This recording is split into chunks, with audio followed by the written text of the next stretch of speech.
যে বউটা ঘরে সারা দিন রান্না করে, খাওয়ার পরে সবাই তো পেট ভরে চলে যায় কাজে কাজে, রান্না মজা হয়েছে এই শব্দটাও অনেক সময় আমার বোনেরা শুনতে পায় না।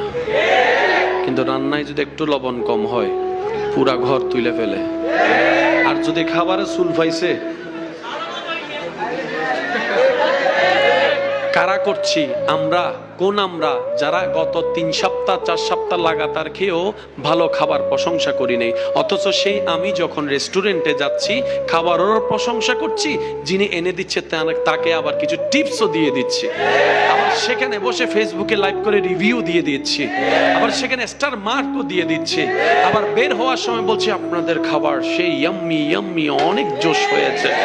আর যিনি ঘরের মধ্যে দিন রাতের ঘুম হারাম করে সকালবেলা উঠে যিনি রান্না করছেন, ওনার প্রশংসাটা আমাদের মুখ থেকে বের হয় না। আল্লাহ আমাদেরকে একটু বুঝার তৌফিক দান করুক। আমিন।